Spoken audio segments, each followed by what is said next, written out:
night when everything went to plan, didn't it? Yeah, I mean, I thought the players were outstanding. You know, they were well prepared tonight. The staff did a great job in sort of making sure the boys were really clear about what we needed to do, and they executed it perfectly. You know, it's as well. It's been well chronicled over the last few days. It's a difficult place to come to. They've got a really imposing home record, not just with wins but with goals. And yeah, I thought the lads just handled it really well, as they have throughout this sort of European campaign, particularly the knockout stages. And credit to them. I thought they did an outstanding job. Yeah. Praise the players there, but how come you, after everything we've gone through this season, still leading so that in a European final? Yeah, look, I guess yeah, it's a great opportunity. You know, it's kind of fourth year in European football. There are plenty of people who've been in European football for a lot longer than I have. They haven't got to a final, so you kind of understand that. You know, it's something that you need to kind of appreciate, and I certainly do that.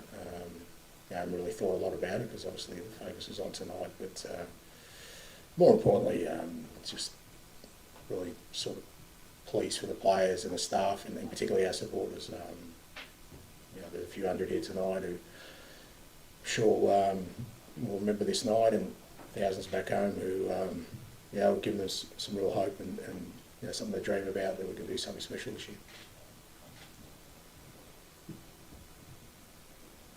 Congratulations. Can I get your reaction to just getting United in the final, seeing an all-English game? The stakes are high. Obviously, both of you have struggled domestically this season, but it's a chance to win the trophy and get back into the Champions League as well. Yeah, well, that's going to upset a lot of people, isn't it? There'll be debates now raging. I've heard the latest one is that neither of us will be able to get a trophy if we win. We're just going to take a team photo because we're not worthy. I mean, who cares if we're struggling in the league? Why is that important when, if it's so easy to get to a final, then why doesn't everyone who finishes in the top three do it? I mean, it's a separate thing. It's got nothing to do with league form. We understand our league form hasn't been great. We understand the struggles we've had. And a lot of them are because of the situation we've been in. But how that diminishes the achievement of getting to a final. Like I said, this club and others have finished, you know, in first, second or third in the Premier League, or, you know, and haven't made finals. So, you know, why should that be diminished? I couldn't care less who's struggling, who's not. It's going to be, I think both us and Manchester United have earned the right to be there. I think we've probably beaten teams that will be in the Champions League next year on our road to getting there. So looking forward to it. Should be a great game. Tom. And we know how much you love free-flowing football and attacking teams. But how much satisfaction do you take from tonight, the kind of resilience and organisation, guts in it? Mate, I love winning. That's all I've done my whole career. You know, people are dismissive of it, that's fine, but I love winning, and I love the way the boys, like I said, clearly understood what we needed to do tonight. The key thing for us was not to allow them to get any sort of rhythm in their game. You know, they like to play at a quick tempo because, you know, they're used to the surface. They take advantage of the opposition being uncertain on it. But I thought our press was just outstanding, and we never allowed them really to get into our half with any sort of clean possession. And you know, it's a credit to the boys that they understood what the sort of task was tonight, and then we still had the quality to score the goals we did. United have constantly said that this competition won't save their season. The manager's said it, the players have said it. Would it save Tottenham's season? Is it different? I don't care. Why do I care what Man United think? Why is that relevant to me?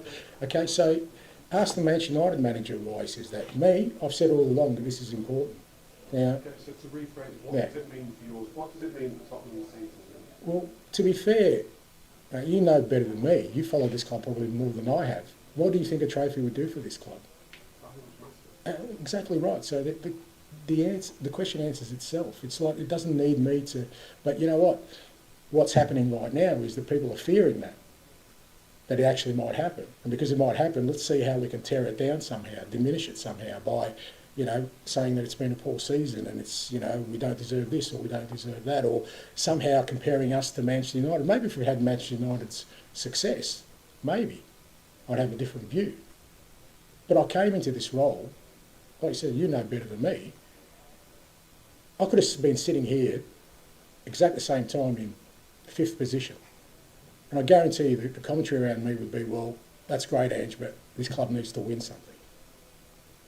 That's exactly what everyone would be saying. So, of course it's massive. Of course it is. Because you have to frame it against what, you know, this club has been through over the last 15, 20 years, what the supporters have been through. Man United have got their own, you know, journey to go on, you know, and maybe if they go 15 years without winning something, they'll change their perspective on things as well.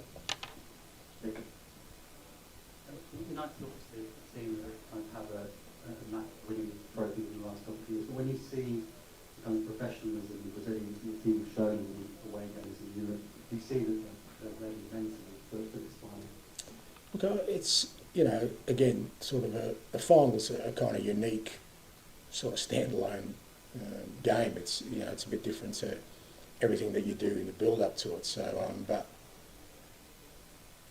you know, if you're talking about resilience and adversity, this group of players has had it in bucket loads this year.